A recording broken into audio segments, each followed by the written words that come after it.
We're here with Erika Pierce, who put together this event so that we can talk about coexisting with local wildlife. Both the Wolf Center and Erika, we all gotten questions about how to coexist, particularly with the 3 species that we're going to focus on today, so black bears, coyotes, and bobcats. So what I'm going to do is just go through kind of general overviews of the species, and then talk about some coexistence techniques. It's a pretty small group, so if you guys have questions throughout, feel free to just shout them out or raise your hand and I'll try to get to them. We can save them for the end, but I don't think we really need to do that. So yeah, we will kind of keep it somewhat brief, but hopefully we'll come away with a better appreciation for some of these species. So just a little background on the Wolf Conservation Center. If you haven't been to visit us, unfortunately right now you can't because we're closed for upcoming construction, but we are not too far from here. We're about 15 minutes. We're in South Salem.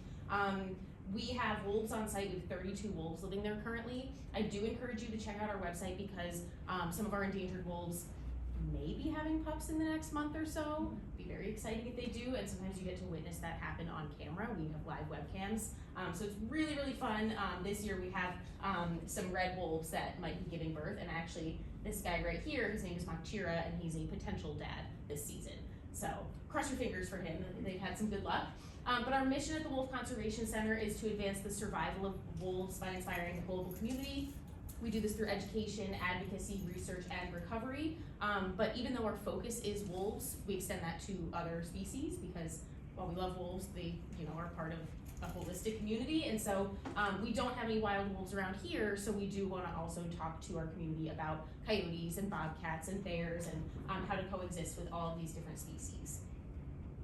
So what we're going to talk about today, we're going to go through, like I said, the overview of some of these species, talk about conflict and concerns that people might have, coexistence techniques that we can all employ and share with our community, and then questions. But like I said, if you have questions throughout, feel free to just shout them out. So why coexistence? Why is that our focus? Coexistence really refers to humans and animals living peacefully together. That's really our goal. We want to reduce conflict through adaptation, through understanding, through respect. Wild species are constantly trying to coexist with us. They're just probably not actively thinking about it as the concept of coexistence, but they're always adjusting their activity levels to often avoid us and reduce a lot of overlap that they might normally have with us. So really we want to actively employ a lot of the coexistence techniques that we're going to talk about today. And these techniques are constantly evolving. We're always learning new things, trying new strategies. So what we talk about today is not necessarily what we might have done 20 years ago, and who knows what it'll look like in the future. But these are kind of best practices for now. So bobcats, they're our first species that we're touching on today. How many of you have actually seen a bobcat? Oh my gosh, a lot of you, exciting.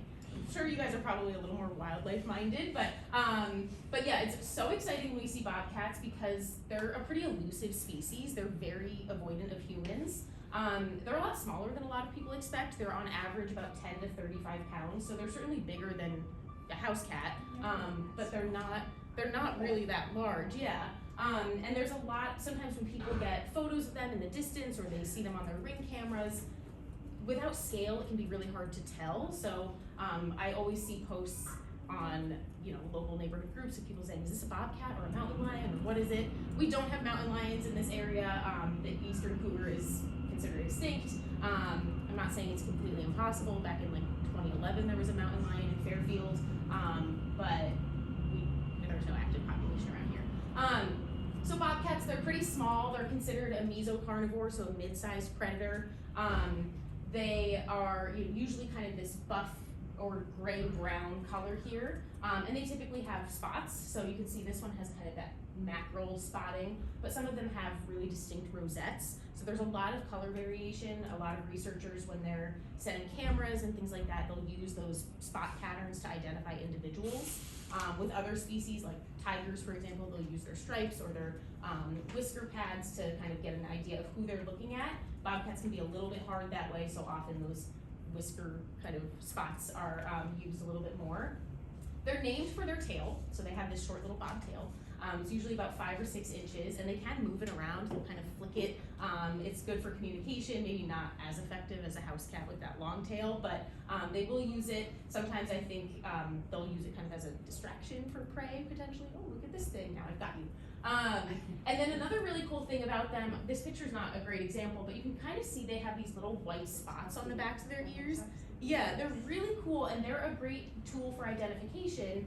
Again, if we have a photo that's not super clear, if it's, on a ring camera or something like that, or on a trail camera, house cats don't have those white spots there. So those spots are a really great kind of distinctive tool for bobcats, and they're actually a mimicry mechanism.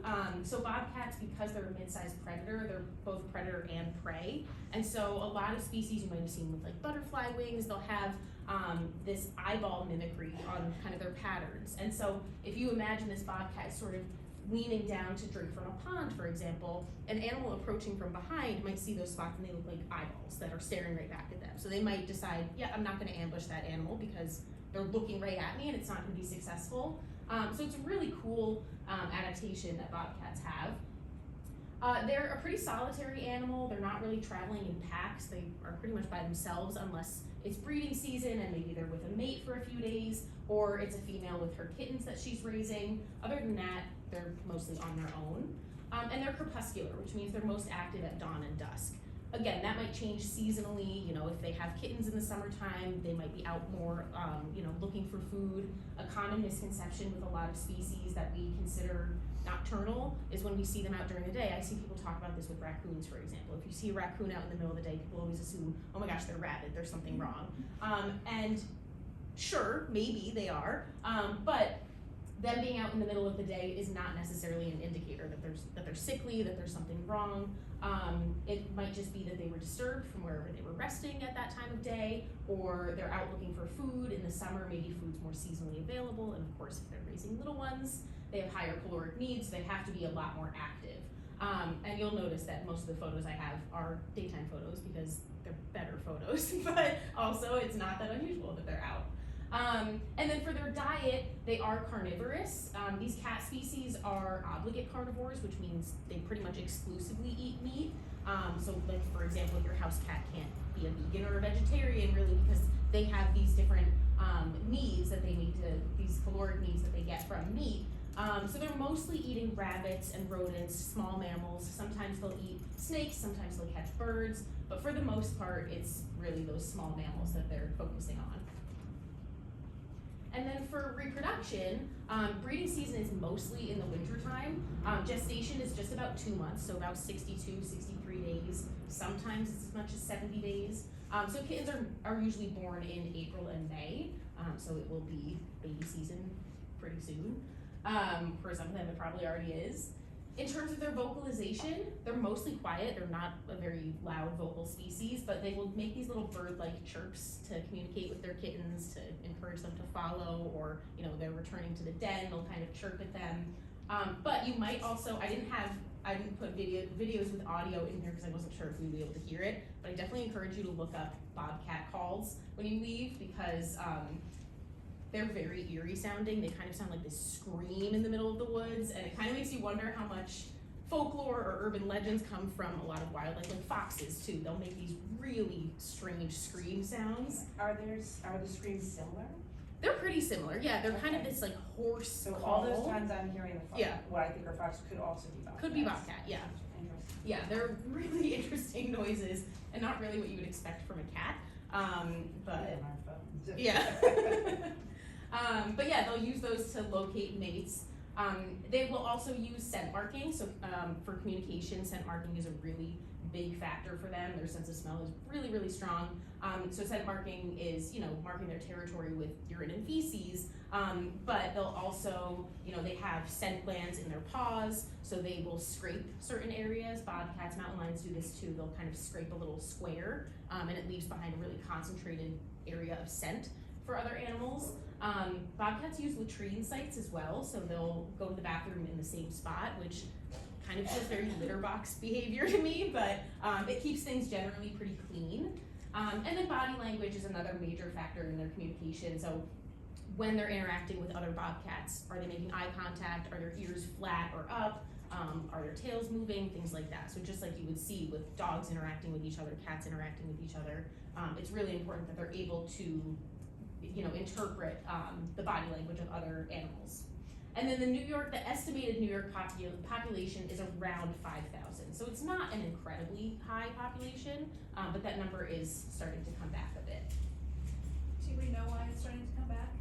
I'm not really sure. It might be that just better coexistence methods, people are a little more interested in, being around them. There's not really much of a bobcat pelt industry any longer, but there is, bobcat hunting is permitted in certain seasons. But yeah, I'm not sure exactly. And what's the distribution of the population? It's definitely going to be a bit more concentrated where there's fewer people, but bobcats do really well sometimes around people, because if you think about certain neighborhoods, there's lots of rabbits, wherever there's people, there's rodents. So some of them might kind of specialize being around people, even if they're avoidant of interacting with them. But I don't know the exact distribution, in terms of Westchester versus other counties. I'm not sure that there's been a recent study on that kind of population count. So this video here is a bobcat that we got on one of our trail cameras at the Wolf Conservation Center. So I have a few of our trail camera videos in here. This was a couple summers ago, but we get like a nice little smile from our bobcat neighbor here. That's a good trail cam. Yeah.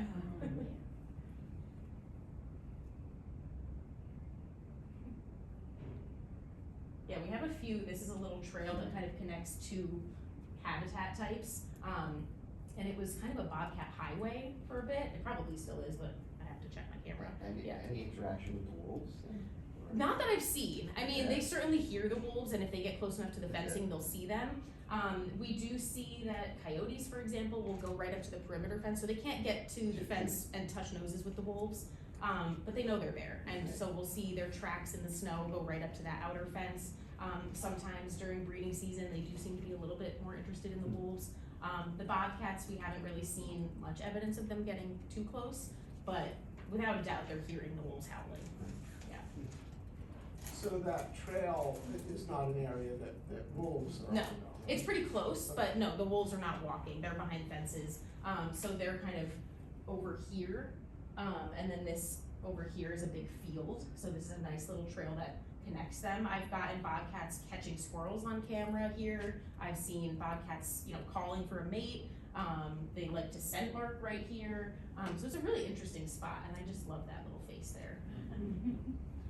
So then black bears, our biggest carnivore that we're talking about today, they're generally around, for males, 125 to 500 pounds. 500 is a little unusual, but not impossible. Females are 90 to 300 pounds, so they're a bit smaller, although I know 300 pounds doesn't really sound like that small of an animal. Black bears are generally kind of a small bear, but that's all relative. If you're seeing them on a trail, you're not probably thinking, oh, that's a tiny little bear. You're thinking, oh, okay, there's a bear here. So generally, for the most part, they have black fur, so pretty aptly named, but they can have a lot of color variation in their coats. They can be brown, blonde, a little bit more cinnamon. There are even some black bears that actually have white fur. They're referred to as spirit bears. They have these small rounded ears. I think of them as like little Mickey Mouse ears. And then they're really stocky with short tails that you usually can't even really see. They're also a pretty solitary species, again, outside of breeding season. So if they're with a mate or they're raising cubs, other than that, they're gonna be on their own. They're also crepuscular, so again, active mostly at dawn and dusk. And then they'll hibernate between December to late March. So they'll really reduce their activity for those seasons. And then this time of year, they're starting to come out, move around. They'll actually give birth kind of during that hibernation period. So they will wake up. They're not just kind of giving birth to these cubs in the middle of a deep sleep. But they're not, moving around. So other animals like chipmunks, for example, when they hibernate, they will, the term hibernate is kind of tricky because they've changed the definition a few times. It used to be in reference to their body temperature, so lowering that body temperature. So with chipmunks, they would really reduce their body temperature to almost kind of freezing, but they'd wake up every few days and they'd eat, they'd go to the bathroom, warm up a little bit, and then they'd go back to sleep. Whereas bears, they can be asleep for months at a time. They're not eating, they're not going to the bathroom, So they're kind of in a true deep sleep. And then their diet, they are omnivores. All of these species that we're talking about today are classified as carnivores, but that doesn't necessarily indicate exactly what their diet's gonna be. So black bears are omnivores. You'd be shocked at how vegetarian they are. They eat a lot of berries, a lot of nuts, grasses, but they'll also scavenge on carrion, so animals that are already deceased. And they will hunt a little bit, but for the most part, they're just kind of foraging and eating whatever's available, and that will change seasonally. So as it gets later in the year and they're preparing for hibernation, they're sort of eating whatever's available, and often that's hard mast, it's acorns, it's really whatever they can fill themselves up with. Reproduction for them, they mate in summer, so usually June and July. But one really interesting thing about black bears is that they exhibit delayed implantation. So that fertilized egg, or those fertilized eggs, will kind of just float around until about November, when they're then implanted into the uterine wall. So really interesting to kind of hold off, but it makes it so those cubs are born when soon there's going to be a little bit more availability of resources for them. But a really neat strategy. Their vocalization, they'll kind of similar to the bobcats do some chirps. They'll kind of click to their cubs. They'll do these loud kind of huffs if they're startled or if they're fearful. So this really like hard blow of air, like if they scare a bear on a trail or something. And then growls are mostly limited to interactions with other bears. So they're communicating that they're agitated, they're angry, they're annoyed. They don't typically growl at people, although I'm sure if they were cornered, they'd kind of use whatever they possibly could. They'll also scent bark, so bears will kind of use trees. They'll, rub their shoulders or the crown of their head against trees, and really like bare necessities. I always thought they were itchy, but I it's probably both, but researchers will use a lot of, like, if you have really kind of, scraggly bark, they'll get snags of fur in there, and researchers will also string up kind of, I don't really want to call it barbed wire, but it is kind of wire with barbs, in areas with bears, because bears will brush against it and they can collect the hair and kind of get more information on them and the population there. They'll also scratch the trees a bit, and then again, using body language when they're interacting with other bears, or of course with humans. That might be something that we see. There's a common misconception that, if you encounter a bear and they stand up on their hind legs, that they're kind of, gonna attack you. But actually, usually what that is when bears are standing up, they're trying to assess the situation. They're trying to see a little bit better. They don't have great eyesight, so they're trying to see a little bit better and just figure out, is this a threat? What's going on? But of course, a human standing there in front of a 300-pound bear that's now standing up, it feels a little bit threatening. And the estimated New York population for them is about 6,000 to 8,000. When they're scratching the trees, is that it's about communication, or do they need to shorten? It's probably both again, but they will leave a lot of scent information there because they do have scent glands in their paws as well. So this is the same trail as that little bobcat. Bobcat was kind of over here, and I had zoomed in on that video a little bit. But this was, I believe, last May. Maybe it was the May before. But as far as my cameras go at the Wolf Center, this was the first bear that I caught on site there, the only bear that I've caught on site there, after about 7 years of having cameras there. So it was very exciting. So this one came through. So again, the wolves are back there. Pretty neat. And this was early in the morning. I think it was 5 or 6 a.m. So the daytime mode hadn't quite switched on yet because it was still a little bit dusky. Or I guess dawn, but really neat to see. They're just passing through. And then this video, Regan actually sent this to me the other day, really, really cute footage of a family of bears in Connecticut recently. It's a mom and her 5 cubs, and this is actually the largest litter size that's ever been recorded in Connecticut, and it's also just an adorable video. Oh my God. Black bears have territories that they protect against each other, try to? They don't really have territories as much as home ranges. So they'll kind of overlap. Males will overlap with a lot of females. I don't think they're all that defensive of their territories, but maybe with cubs they'll be a little bit more, against other bears. But But yeah, they kind of will move around in a certain area instead of having like an established permanent zone. I love their big heads. Quick They're just so question before cute. you. So bears seem to be very playful Mhm. by nature, because we see a lot of footage locally, Yeah. as well as from farther away, of people with bears on their play sets, Mhm. bears in their pools, Yeah. bears, picking up, like playing with a ball Mhm. that was left in the yard. Yeah. Just, these are just wild images to see, and Yeah. really amazing how I that in love your seeing backyard. that. Yeah, I love seeing that because I think sometimes when we see large carnivores around here, bears are our largest carnivore, it's scary. And I think it's important to remember that, they need stress relief too. So splashing around in a pool, they're cooling down, but they do seem like they're having Jumping on fun. swings. Yeah, and I've seen them like rolling around on trampolines, Coming down the laying in slides, hammocks, coming down yeah. slides. And so play has a really important function of stress relief, but also for little ones, they're learning, how to operate socially, they're learning how to approach different tools, different novel experiences. So just like us. Yeah, and so it's really neat that they get to kind of experience that, even if we want them to keep their distance a little bit. Sometimes it just seems so innocent. They're just I having. guess they're very inquisitive, so. Yeah, they're really, really curious. Yeah. People on campsites learn how the hard way sometimes. Okay, so then eastern coyotes, they are 20 to 45 pounds. They're a lot smaller than people tend to think. The common comparison we get when people see coyotes is, a German Shepherd. They're the size of my German Shepherd, or they're larger than my German Shepherd. But more accurately, they're kind of the size of a Border Collie. So they're a lot smaller than people think, but again, it depends on whether you have scale, the adrenaline of the moment, you're seeing an animal that has a lot of lore around them, there's a lot of misunderstanding, and you maybe just weren't expecting to see them, so it makes people kind of think, oh my gosh, there's something enormous here. Their fur can really vary, so even more than the bears.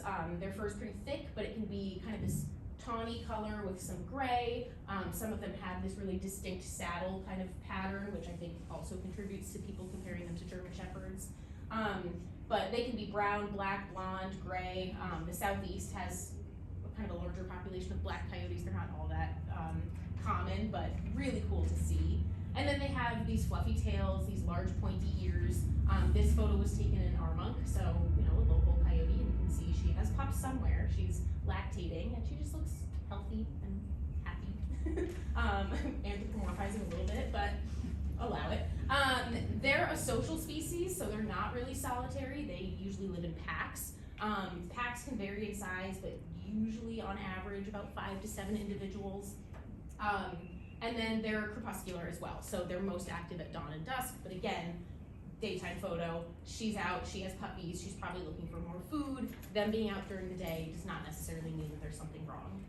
And even though they are carnivores, they eat a more omnivorous diet. Coyotes are opportunistic, they're generalists, they'll kind of eat whatever's available. So they're not incredibly picky.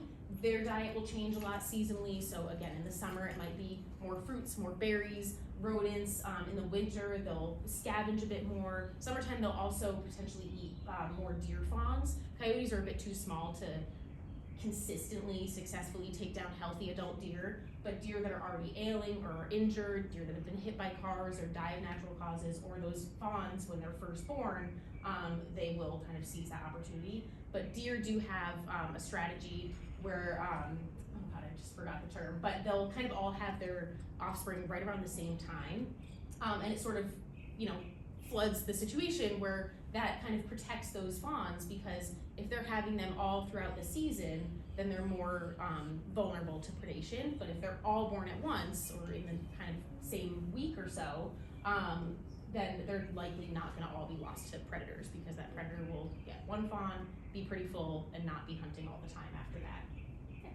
Do coyotes work together in their hunt, like wolves Sometimes. or other? Yeah, not as much as you might think. So when coyotes are hunting, they're mostly hunting individually or maybe in a pair. So even if they're part of a larger pack, they're not usually all hunting as a group, because mostly what they're hunting are small animals. So rodents, for example. A common misconception, I'll talk about their vocalization on the next slide, but a common misconception that we hear a lot is, people will hear coyotes howling and they say, oh, they just made a kill, or they're about to go on a hunt. But because they're mostly eating these small animals, it doesn't make a whole lot of sense to say, hey, I caught a chipmunk. By the time everyone gets there, you've eaten it. And if they're preparing to go on a hunt, if they all start howling, your prey now knows you're there. So yeah, it's not gonna increase your chance of success. So usually when we hear large groups howling, for one, they're not quite that large. I mean, they have this really cool effect called the bobcats effect, where coyotes will kind of vary the pitch and range of their howls, and it makes it sound like the group is much larger than it is. So it might sound like 12 coyotes and be 4, but that's a pretty good advantage, right? You sound like a really big group when you're not. But usually when they're howling together, it's just this big family reunion. They're all just being loud and raucous. Hey, where have you been all day? Hey, I'm so happy to see you. That kind of thing. So not typically indicative of a hunt happening.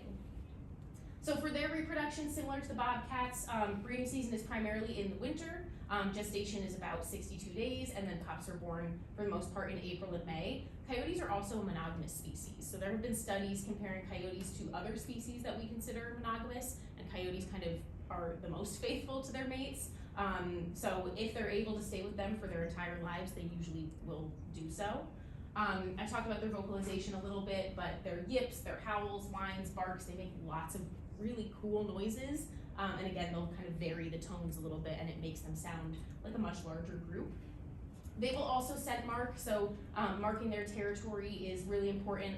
So again, urine, feces, they'll kind of patrol and kind of repeat to communicate, even within their own pack, just like your dog might do it. You know, they'll pee all over their favorite thing. This is my rock, this is my bone that I found. So they're still kind of establishing their own ownership of things. And then body language again, so ear positions, eye contact, whether they're baring their teeth, how they're holding their tails, all that. And in New York, the population is estimated to be 20 to 30,000. Question, is the Latin name the same for eastern coyotes as they are for western coyotes? And what is the difference? Because I know they look a lot different. Yeah, so yeah, western coyotes tend to be about 10 pounds smaller than eastern coyotes. And that's because eastern coyotes do have distant gray wolf genetics. They're not actively hybridizing because there's no wolves in the Northeast any longer, but it makes them a little bit larger. Yes, so this is just the scientific name for coyote. Each kind of subspecies will have an additional, I just didn't put it in here. Then do they establish a range? Do they have a set range, or do they wander? Other than looking for? Yeah, they'll usually have an established territory. Young adults, when they reach kind of a 1.5 years, 2 years, they'll often leave, they'll disperse from their family group, and they are then out looking for their own territory. So they'll usually do that. I sometimes have a timeline in here. I didn't include it in this one because it would look like I was favoring coyotes. But the timeline shows that sometimes that dispersal season happens in October to December because breeding season is January through March. So October to December is often when we get a higher, kind of an uptick in reports of people seeing coyotes because you have these young adults that are out looking for their own territory, and they then have to go through the territory of other coyotes, which is very vulnerable. Coyotes don't really like interlopers. So you sometimes see these young adults hanging out a little bit more near kind of human established areas. So they might be in, you know, a condo complex or something like that. They don't stick around very long, but they're there to avoid other coyotes in that area because they're at great risk if they're just caught wandering through someone else's territory. But once they find a territory, they'll kind of establish it, they'll defend it. It's really dependent on availability of resources. Some of them can be pretty happy in 1 or 2 square miles. Some will, you know, occupy 50 plus square miles. So it just depends. We find that often in more urban areas, you might actually have a higher density of coyotes because you have these smaller territories, you know, like a city block or a park or something like that. But there's so many resources, whether it's rodents or garbage or whatever it is, that they'll kind of be able to have more individual packs. And then this is another video from the Wolf Center. This coyote, she had such a distinct face, and she's really, really blonde. So for whatever reason, there's a group of coyotes near the Wolf Center that, I mean, genetics, I guess is the reason, but they have very blonde coats. They're really gorgeous. I've had one of those in my yard. Yeah. I really like And the other thing that I noticed, I do have a German Shepherd, and she has come to nose with a coyote. Oh my gosh. And I see the coyote, I thought it was another dog, Yeah. and I was like, oh, no, it's a coyote. The coyote actually went like a cat. Yeah. Hunched its back and it hissed, and you know, it was Yeah. really interesting to watch the behavior. Yeah, I wish I had the videos here. I do have a few videos of coyotes. There was like a deer carcass somewhere near the Wolf Center, and I don't know what the situation was. I don't know if these coyotes were related or if it was a dispersing individual, but you can kind of see, like, let's say the carcass is here. You see in the night vision of the camera, one coyote come over here doing that same kind of like spooky Halloween cat pose and really snarling, and then you see another one come up, and they're very awkward with each other. They're kind of like, I don't really want to do this, but they're making it clear, I'm not comfortable, I guess I'll fight. Nothing happened, at least on camera, but it was really cool to see. They kind of arch and their fur stands up. It was really surprising, and it did come back day after day after day, so it wasn't like afraid of the dog at all. Kind of like a little uneasy. Your dog was probably in his territory. Yeah. Yeah, probably. I do keep her, you know, I don't let her out at night, so, Mhm. you know. I was, another story, not really a question, it's coming around the bend on Harris, and so my headlights as I come around the bend come upon in the middle of the road, a coyote and a cat, Oh boy. both in that posture, Oh. face to face. Oh, wow. And then the cat, being a cat, looked at the car, took the headlights as a perfect distraction, Yeah. and then just leapt up a tree and just like looked down at him like, Yeah. and that was the end of that, and the coyote. Oh my God. You can't do that with a fox. Yeah. The Yeah, fox will right. climb a tree. That was wild. That was the closest I've ever seen a coyote. Yeah, that's so cool. Or is that or any of the other videos posted on your website? I think some of these are on, I think we've posted a few of these on our blog, but I had a lot of videos. I don't think we posted that many of them. But, you know, we could certainly post more. We do actually have, this is just a shameless plug, and I have a little flyer back there, but we do have an ongoing study locally where one of our research members or one of our research team members is actually setting trail cameras in a lot of local parks. Mostly focusing on coyotes, but really trying to see what other wild species are here. And a lot of these cameras are right off trails, so if you're at a trailhead, you might see the signs. Mountain lakes. Yeah. And it's kind of giving people a heads up, hey, you might be on camera, but we'll delete it immediately. But really kind of getting people to think about, you know, is your dog off leash? How is it impacting local wildlife? So back there, I encourage you guys to take a picture of that little flyer there. I don't think I have actually I do have a QR code on the little flyer that says dogs and coyotes, but you can submit your own sightings. So if you're seeing coyotes, even if it's something in the past, so if you wanted to submit that coyote sighting, and if you have photos, it's a really great opportunity to contribute to community science and help us get an idea, of where these species are. And we also want to understand people's attitudes. So in this moment, was I with my dog? Was I afraid? That kind of thing, so that we can better understand how to help people coexist, and then also what the wildlife activity is around here. And a lot of people think coyotes are wolves. Right. That's Oh, what yeah. he's saying, I saw a wolf Yep, in my or backyard. wolf dog, It's not or- a coyote, it's a wolf, Yeah. I'm Or a sure. coy dog. Yeah, and you can always, I mean, if you have a photo or video, send it to us. Encourage your neighbors, your friends, if they're seeing an animal or if they have a picture, they can send them to us. We're always happy to look. I mean, I'll never say never, but I'm not gonna say absolutely never, it will never be a gray wolf. It probably won't, but we're always happy to look at these photos. Plus, worst case scenario, we're seeing a cool photo of a coyote, and I like that, so. Are you working with the Pace University group that's also setting cameras around everywhere, looking for fishers? They're doing research on fishers. Yeah, I don't think we're actively, we've had programs with PACE before, but I don't think we're actively coordinating with them, right? Was it? Yeah. Yeah, but really cool to see the different research, and I've never seen a fisher, and I'm desperate to see a fisher, at least on one of my cameras. Okay, so what's something that all three of these species have in common? You know, we've talked about they're carnivores, they're mammals, lots of different things, but the thing I want to focus on is they all learn from experience. So a big example of this is this visual, which I'll explain. I know it looks chaotic, but this is an example I really love that shows how our behavior can influence the behavior of animals like coyotes. So this is this is track and collar data from a few years ago, a study that was being done in Rhode Island. And you can kind of ignore all the lines and all the different colors. What we're really focusing on are the location points. So you can see there's a cluster here and a cluster here. This was just one coyote that had a tracking collar on, and these collars will send periodic information, kind of data points, location points to a researcher's computer. But you can see that this coyote was spending a lot of time over the 6 weeks in those 2 spots.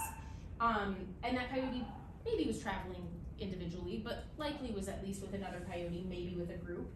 So researchers went out to those locations and found that the homeowners were feeding the coyotes. So creating these attractants. And the police department issued notices and warnings and said, you have to remove these attractants, this is not okay. So this was the data over the course of about 5 to 6 weeks. And then 3 to 5 weeks after that, this is that coyote's collar data. So as soon as those attractants were removed, right, I mean, they're really clever. So as soon as those attractants were removed, that coyote very quickly clued in, I have to go somewhere else. I mean, there's food somewhere else, but why would I bother hunting and doing all that when there's easy meals right here? So again, I really love this as a visual of how our behavior, our activity can influence their behavior and activity. So related to that, so if people are feeding their pets or cats, unhoused cats, feral cats in their yard, effectively they're doing the same thing, right? Exactly, whether it's attracting coyotes, raccoons, I do talk about that here actually, perfect. Thank you for the segue. But you know, it can attract a lot of other species, which can be problematic. So some of our keys to coexistence, the big one, I mean, keep your distance. You know, we want wildlife to remain wild. We don't want to be approaching, you know, our local neighborhood bear, for example, to get the cutest photo to post on Facebook. We want to give them lots of space. So one rule, this is often used in national parks, but I just think it's a good rule everywhere, is a rule of thumb. So if you were to stick your thumb out and close one eye, if you are kind of obstructing that coyote, you guys can do it at me if you want, but if you're obstructing that coyote or that animal completely, then they're far enough away. If you can see them around your thumb, you're probably a little bit too close. So we want to try to give them as much distance as possible. The next big one is don't feed wildlife. A lot of people intentionally feed wildlife, whether they're putting food out, you know, for animals. I just did a program earlier this week where someone told me that her mother puts out the leftover tray of lasagna at the end of the driveway for whatever animals want them. Charming, but probably not a good idea. So intentional feeding seems like an obvious no-no, but I see a lot of videos of people reaching out towards animals, you know, feeding them hamburger meat or whatever it is, cat food, and I think we all kind of want to feel like Snow White a little bit, but we really want to make sure that we're not encouraging them to get close to people. We're not kind of, you know, eroding their fear, their natural wariness of people. Also, if you're just reaching that close, they might bite you. And most of these animals that I'm seeing in these videos are rabies vector species. So we really don't want that happening. Unintentional feeding happens a lot as well. So this coyote's eating a McDonald's Happy Meal. Relatable, I guess, but not probably pretty happy. Yeah, so we don't want them getting into garbage, of course, but bird seed is another one that happens frequently. So when I do our kind of coyote outreach programs, I talk about bird seed in that it might be an attractant to coyotes, maybe not directly, but if you have bird feeders, you know, you get a lot of rodents, you get squirrels, you get rats, chipmunks, and those are potential prey species for coyotes, so their kind of increased activity in that area could attract coyotes. But bears are also very attracted to bird seed, so we really want to make sure that we're not leaving out these attractants for them. Fallen fruit can be a big one as well, so if we have fruit trees, as that fruit falls to the ground, that of course will attract rodents, but coyotes, bears, they'll certainly eat that fruit as well, so making sure we're picking it up. And then pet food again, we really want to make sure that we're not leaving it out. So if you do feed your pets outside, get them on a schedule, or just leave out enough food that they can eat in that meal. But ideally, don't do it because it will potentially attract other animals. We also want to secure garbage, compost, and recycling. So of course, garbage can be a big attractant, especially when there's lots of food in there. Compost as well, there's lots of stinky food rotting that's happening, and that will attract lots of critters. So we want to make sure that it's secure, or maybe put out just the morning of pickup. And then don't leave pets outdoors unsupervised. So this definitely applies to indoor-outdoor cats. So as grim as it sounds, I remind people that when your cat is outside, they've re-entered the food chain. They're either predator or prey, but they're at risk of conflict with some of these wild species, and if you don't want them to fall victim to a potential predator, keep them where those predators are not, which is probably they're not in your house. So we want to make sure that they're kept indoors, but we also see it with dogs outside in fenced-in yards. Sometimes people get a little bit complacent. They think, well, they're secure, but coyotes can scale 5 to 6 foot fences, and if they're motivated enough, they might really try. They can also dig underneath. So we want to make sure that we're keeping them supervised so that they're not at risk. Water sources, so if we have a lot of wildlife activity, if you have like a bowl of water out there, you might want to bring it in so that you're not attracting them to your area. And then we also want to haze wildlife. So hazing is the act of scaring an animal away from you, your house, and your yard. So we want these wild species around. They're very beneficial to the ecosystem. They also just deserve to be here.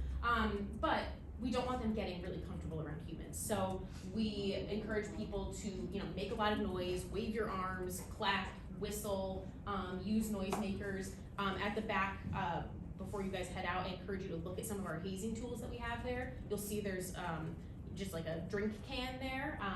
Maybe don't shake it very loud, but you could rattle it a little bit.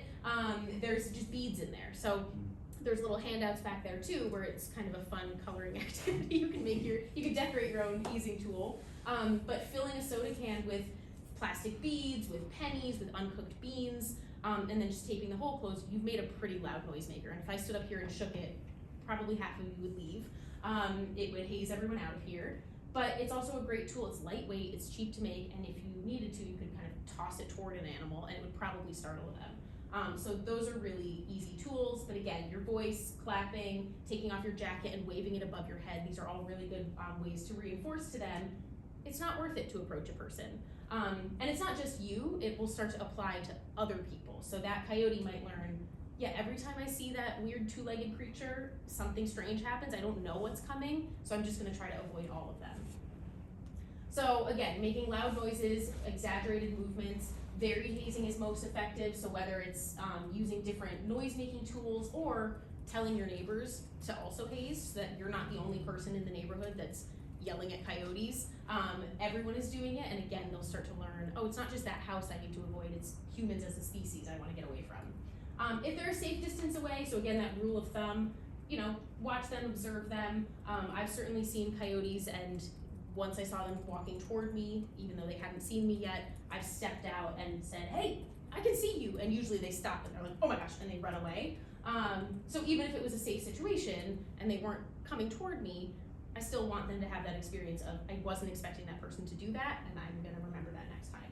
And if you think they might be sick or injured, you know, if they seem like maybe they're rabid or they're disoriented, just get somewhere safe, don't run away, but, you know, calmly leave the area and call local police or wildlife officials to come figure out what to do next. So for our coexistence techniques, you know, having those hazing tools ready, even if you're just on a walk with a whistle or something like that, they make little pocket-sized air horns you can get.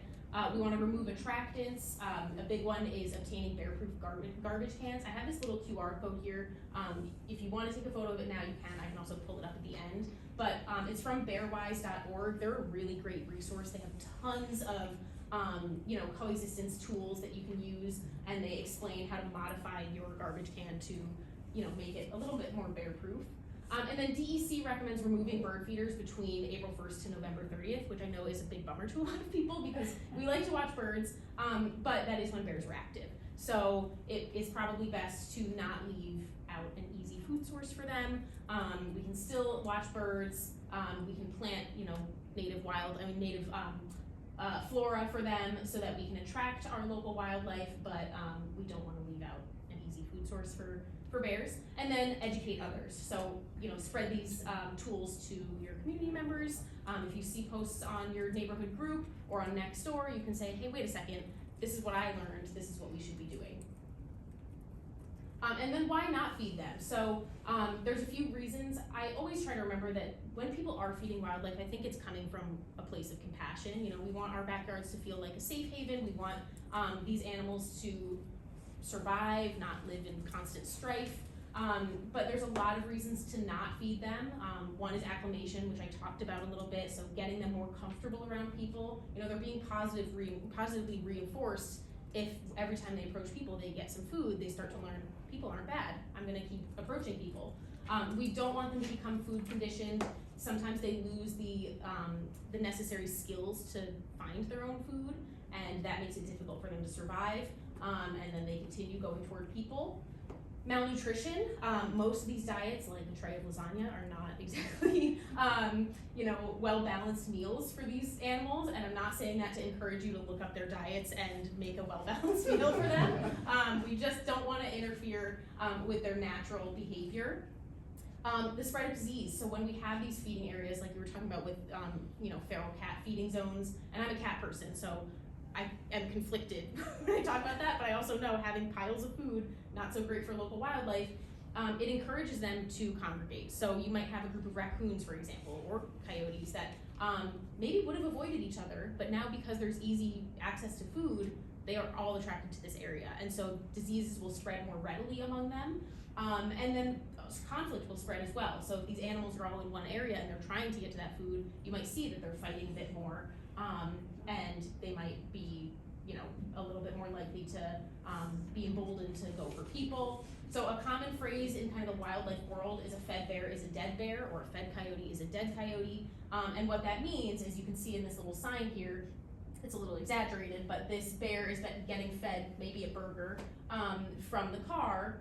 The bear gets a little bit too riled up and reaches for the person, and then a local official has to euthanize that animal. We even see it where sometimes bears get, too acclimated and they're spending more time near roadways, and then they get hit by cars. So we really want them to remain as wild as possible. So conflict, I'm gonna go through these kind of quickly, and I'm sorry, it's pretty text heavy, but we wanna avoid conflict with local wild species, but there's different levels. So a sighting is when an animal is heard or observed in an area. So a personal pet peeve of mine is when we see sometimes these, news alerts, coyote sighting. And I'm like, well, yeah, coyotes are around, we know, but it scares people. So that's why we try to, give people this information so that they're not terrified of the idea of a sighting. They know that they're around, and they're kind of prepared for what to do if there's ever an encounter. So an encounter is an animal following or approaching a person with or without pets, or entering a yard without people present. Just they're around, maybe they're a little bit closer. If they're entering a yard without people present, maybe you're seeing them from your kitchen window, for example. Often people's yards are these kind of wildlife corridors, and they don't realize, and that's why it's so fun to have these trail cameras or ring cameras. You can kind of see what's going on, who's moving through that area. If you're inside and they're passing through, okay, no big deal. If you're out barbecuing or you're shoveling or something like that and you're very obvious and they're passing through, that's definitely indicating a higher level of acclimation that maybe is not ideal. And then conflict, we have an unattended pet attack. So when wildlife injures or kills an unattended or unleashed pet, I don't want to sound insensitive. I don't want this to happen to people's pets. But you can kind of see that, if a cat is outdoors or a dog is off wandering and another animal attacks them, they don't necessarily know, oh, that's a dog, I'm not supposed to eat them, versus that groundhog over there. So we really want to kind of understand these predator-prey dynamics, and again, try to keep our pets close by with us. However, there are sometimes attended pet attacks, and this is when wildlife injures or kills a pet on leash or off leash and under visual observation and voice control, so you're nearby. This is pretty rare, but it does indicate kind of an increased level of boldness from some of these animals. A provoked human attack is when wildlife bites a human when the human is feeding them, approaching an animal with offspring, or intervening during a pet attack or similar interaction, and this should always be reported immediately. Here I want to highlight approaching an animal with offspring. Kind of as we get closer to summertime, another common, not common is not the right word, but another pattern that sometimes people report is, I'm out on a walk and I see a coyote not stalking me, but walking like maybe a little too close, walking along the tree line, just very aware of me and unnervingly close by. And what likely has happened, anytime people report a situation like this, I ask them, what time of year was this? Because often people have just unknowingly gotten a little bit too close to a den. And as clever as coyotes are, they're not always choosing their den sites very wisely. It might be right off a trail, it might be right behind someone's garden shed or underneath the shed. And so coyotes will exhibit what we call escorting behavior, where they'll kind of wander, near a perceived threat to try to discourage you from finding the den, because they don't know that you as a human, you're not looking for their pups to eat. So they're just kind of doing a, hey, look at me over here, don't go over there to that little hole where you might find my puppies. They're trying to distract you. And so in that situation, if you have a small dog with you, pick them up. If you have a large dog, keep them close. But stay calm, calmly walk out of the area, don't turn and run, continue talking, making noise, but just try to get out of that area without cornering the animal. And more often than not, they're not looking for conflict, because that also puts their pups at risk. They're usually just trying to get you away from that zone. And then the last one, which is probably the scariest, is an unprovoked human attack.